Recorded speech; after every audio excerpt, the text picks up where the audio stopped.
देखिए यहाँ पे कह रहा है कि एक मीनार के पाद बिंदु से एक भवन के शिखर का उन्नयन कोण 30 डिग्री है और भवन के पाद बिंदु से मीनार के शिखर का उन्नयन कोण जो है 60 डिग्री है। यदि मीनार जो है 50 मीटर ऊंचा हो तो भवन की ऊंचाई ज्ञात करनी है। तो चलिए एक एक करके यहाँ पे बनाते हैं। चलिए ये हम लोग ये क्या करते हैं, एक फिगर ले लेते हैं। यहाँ पे एक तल हो गया, ठीक है, ये धरती का एक तल हो गया और यहाँ पे हम लोग मान लेते हैं कि ये आपका मीनार है, ठीक है, यहाँ पे आपका मीनार है और एक इधर जो है भवन बना देते हैं। देखिए यहाँ पे एक भवन बना देते हैं। अब आप सोचेंगे कि सर इस भवन को आप छोटा क्यों रखे हैं और मीनार को लंबा क्यों रखे हैं।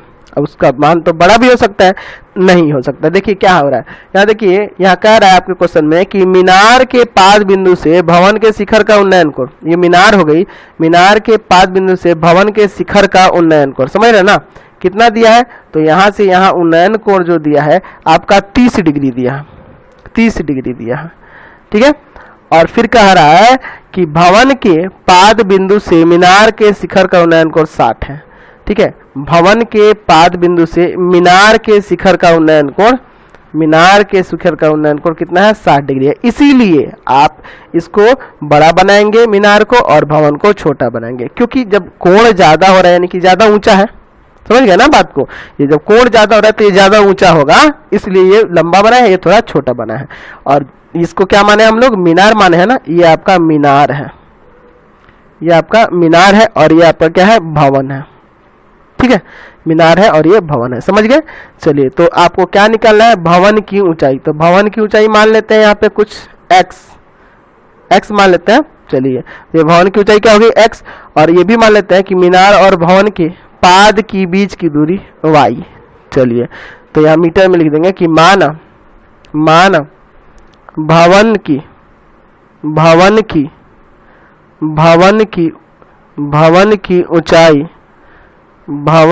ऊंचाई बराबर में x मीटर, ठीक है। भवन की ऊंचाई बराबर में x मीटर। यहाँ भी मीटर लगा सकते हैं, कोई दिक्कत इससे नहीं है, यहाँ भी मीटर लगा सकते हैं, कोई दिक्कत नहीं है, ठीक है। माना भवन की ऊंचाई x मीटर और क्या लिखेंगे, मीनार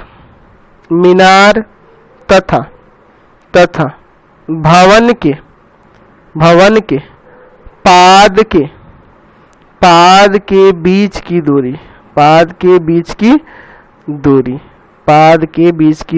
y मीटर ना माने है। चलिए इनके पाद के बीच की दूरी कितनी है, y मीटर है। अब देखिए इसमें आगे क्या कर रहा था, मीनार की ऊंचाई 50 मीटर। ये मीनार कितना है, 50 मीटर ऊंचा है।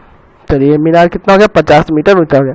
तो भवन की ऊंचाई निकालनी है। चलिए इसमें नाम देते हैं A, B, C और D। चलिए एक एक करके दोनों त्रिभुज में हम लोग चलेंगे। तो पहले देखते हैं यहाँ पे हम लोग त्रिभुज ABD में। तो इस त्रिभुज में चलिएगा, उससे पहले आपको बता दें कि लंब दिया है, आधार निकालना है, यानी कि यहाँ पे तो tan ही लगाएंगे ना। चलिए तो tan थीटा बराबर यहाँ लगाना है, तो इसका होता है लंब और बटा में आधार।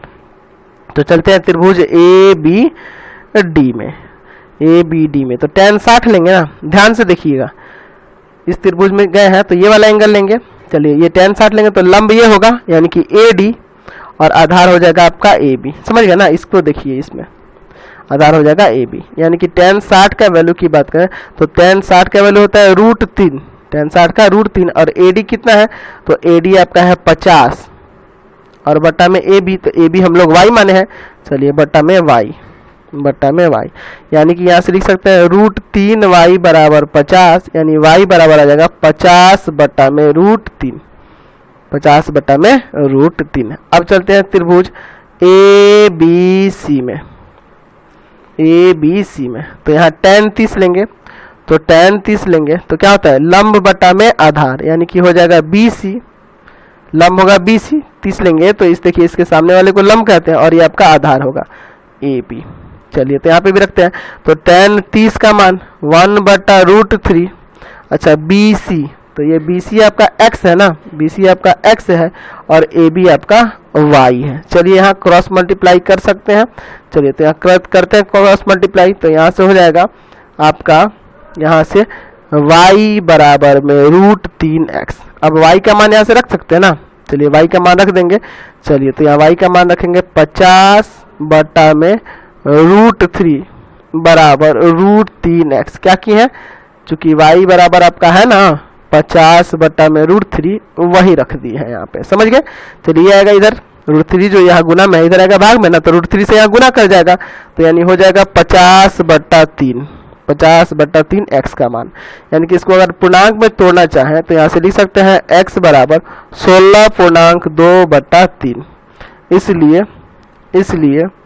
इसलिए किसकी ऊंचाई निकालनी थी, तो हमें निकालनी थी ऊंचाई भवन की, तो यहाँ लिख देंगे इसलिए भवन की ऊंचाई बराबर में 16.2 बटा 3 मीटर, 16.2 बटा 3 मीटर। Question number